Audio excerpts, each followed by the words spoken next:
नमस्कार दोस्तों, स्वागत है आपका अपने YouTube चैनल प्रज्ञा एजुकेशन सोसाइटी में। दोस्तों आज हम लोग क्लास 9th का साइंस पढ़ेंगे।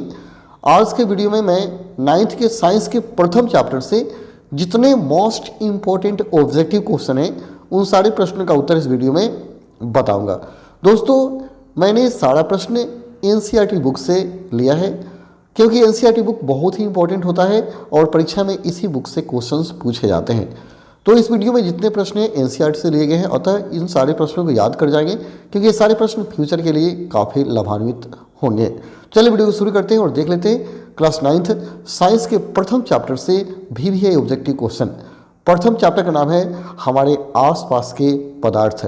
हमारे आसपास के पदार्थ।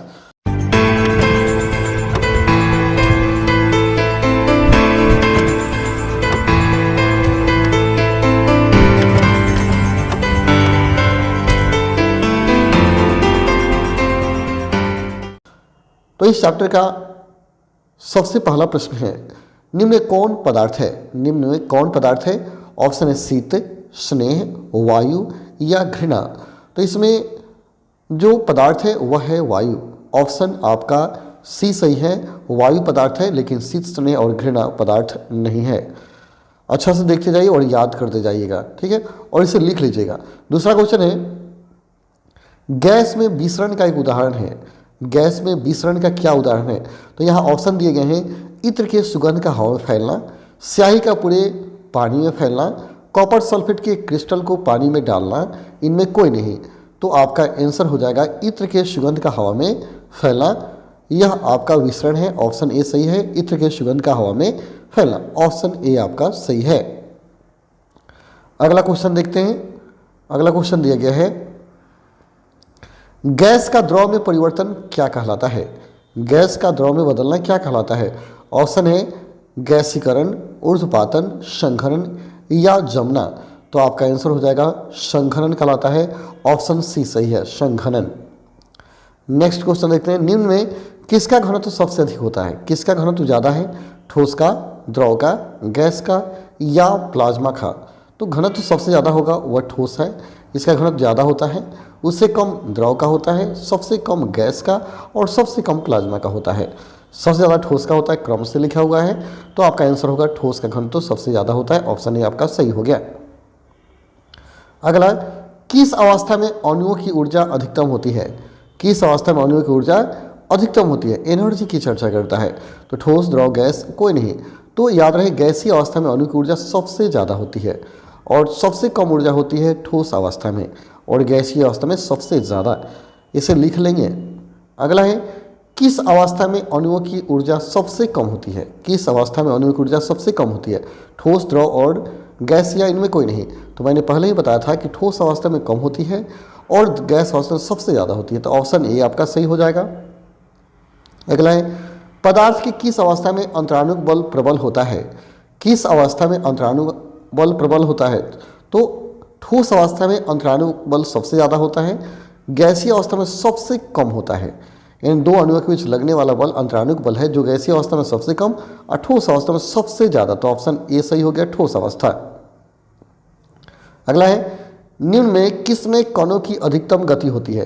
कणों की गति ऊर्जा अधिकतम किस में होती है? तो कण की जो गति होती है गैसीय अवस्था में सबसे ज़्यादा और ठोस अवस्था में सबसे कम। तो गैसीय यहाँ आंसर होगा, ऑप्शन सी सही होगा। अगला, जल का क्वथनांक कितना होता है? जल का क्वथनांक कितना होता है, यानी कितने डिग्री सेल्सियस ताप पर जल उबलने लगता है? तो आपको पता होगा 100 डिग्री सेल्सियस ताप पर जल उबलता है, तो जल का क्वथनांक हो गया 100 डिग्री सेल्सियस। अगला क्वेश्चन, शुद्ध जल का क्वथनांक कितना होता है? शुद्ध जल का क्वथनांक कितना होता है? तो शुद्ध जल का क्वथनांक जो होता है वह 373 केल्विन। केल्विन में दिया गया है 373 केल्विन, अन्यथा 100 डिग्री सेल्सियस हम कह सकते हैं। ऑप्शन सी सही होगा, 373 केल्विन। बर्फ का गलनांक, यानी कितने ताप पर बर्फ गल जाता है? तो बर्फ का गलनांक जो होता है वह 0 डिग्री सेल्सियस या 273 केल्विन। ऑप्शन सी सही है, 0 डिग्री सेल्सियस या 273। ठीक है, 300 के तापक्रम बराबर है, 300 केल्विन ताप कितने डिग्री सेल्सियस के बराबर होता है? तो देखिए, हम अगर केल्विन को डिग्री सेल्सियस में बदलना चाहते हैं तो उसमें से क्या करते हैं 273 माइनस कर देते हैं। ठीक है, तो 300 में से 273 घटेगा, कितना बचेगा 27 बचेगा। ऑप्शन ए सही है। यानी याद कर जाइए, केल्विन को यदि डिग्री में बदलना है तो 273 माइनस कर दिया जाता है। 273 केल्विन को डिग्री में बदलने के लिए 273 घटा लेंगे और डिग्री को केल्विन में बदलने के लिए 273 जोड़ देते हैं। तो यहाँ ऑप्शन सी आपका सही हो जाएगा। ठीक है, अगला 25 डिग्री सेल्सियस तापक्रम बराबर होता है।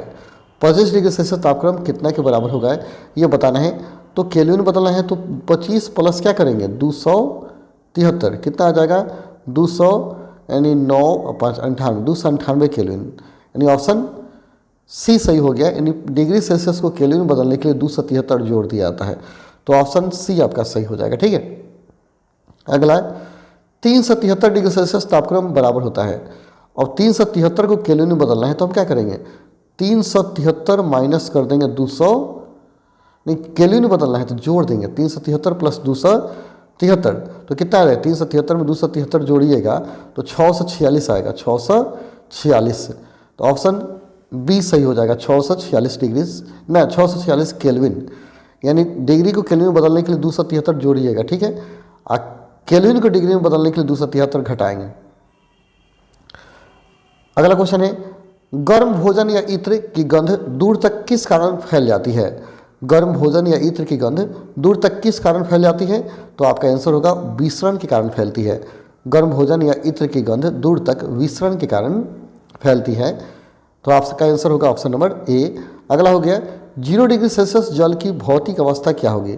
0 डिग्री सेल्सियस पर जल की भौतिक अवस्था, यदि तापक्रम जल का 0 हो जाए तो जम जाएगा और ठोस हो जाएगा, बर्फ में बदल जाएगा। तो ऑप्शन कौन होगा, डी सही होगा कि 0 डिग्री सेल्सियस पर जल की भौतिक अवस्था ठोस होगी और 0 से थोड़ा सा भी ज़्यादा होगा तो क्या हो जाएगा द्रव में बदल जाएगा और 0 से कम या 0 पर जाते ही बर्फ में अवस्था में बदल जाता है। तो ऑप्शन डी सही हो गया। ठीक है, तो इस चैप्टर में मात्र यही क्वेश्चन है। इन सारे प्रश्नों को लिख लीजिए, याद कर जाइए। चलिए फिर मिलते हैं अगले वीडियो में, तब तक के लिए धन्यवाद। जय हिंद, जय भारत, जय मेरे प्रिय छात्रों।